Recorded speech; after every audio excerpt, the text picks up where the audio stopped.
मुलगी, मी लग्नानंतरचे सर्व दुःख शेअर करेन. मुलगा म्हणतो, पण मी दुःखी कुठे आहे? मुलगी, मी लग्नानंतरचं बोलत आहे.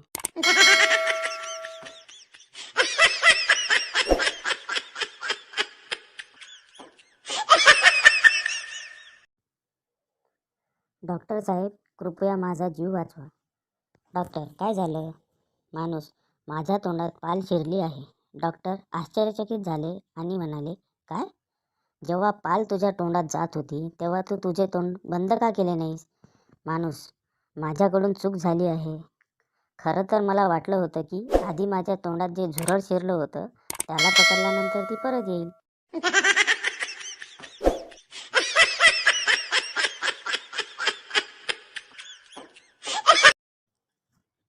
शिक्षक, तू अभ्यासात लक्ष का देत नाहीस? विद्यार्थी, कारण अभ्यास फक्त 2 कारणांसाठीच केला जातो. शिक्षक, बरं, ती 2 कारणं काय आहेत जरा सांग? विद्यार्थी, एकतर भीतीपोटी किंवा छंदामुळे. मला विनाकारण कोणताही छंद जोपासणे आवडत नाही आणि घाबरत तर मी कुणाच्या बापाला नाही.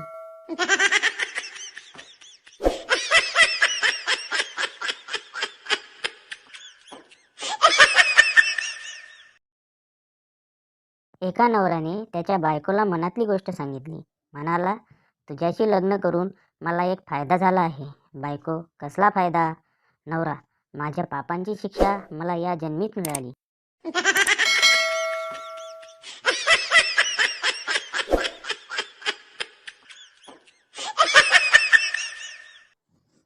एक शिंपी बसमध्ये चढला.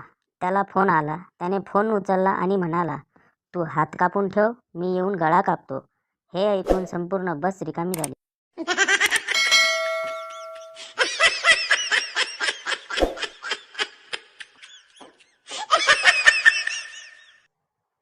मध्यरात्री एका मुलाने आपल्या मैत्रिणीच्या घराचा दरवाजा ठोठावला.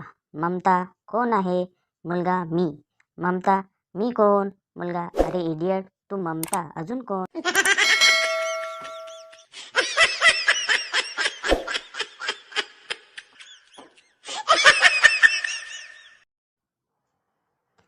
एक मुलगा दुसऱ्या मुलाला म्हणतो, माझ्या मैत्रिणीला तू प्रपोज का केलास?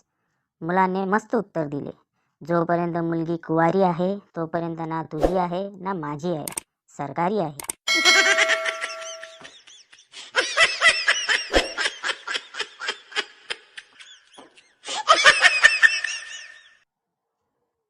एका माणसाने कंडक्टरला विचारले, तुम्ही बसमध्ये किती तास थांबता?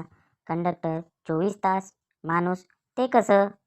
कंडक्टर, हे बघ, मी 8 तास सिटी बसमध्ये राहतो आणि उरलेले 16 तास मी माझ्या बायकोच्या बसमध्ये असतो.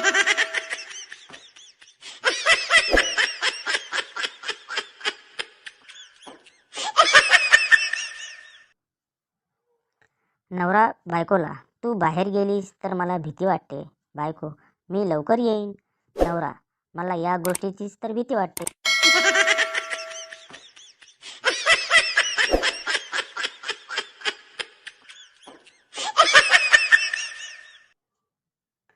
शिक्षक, मुलांनो, तुम्हाला माहीत आहे का कयामत कधी येईल? संता, हो सर. शिक्षक, मग सांग कधी?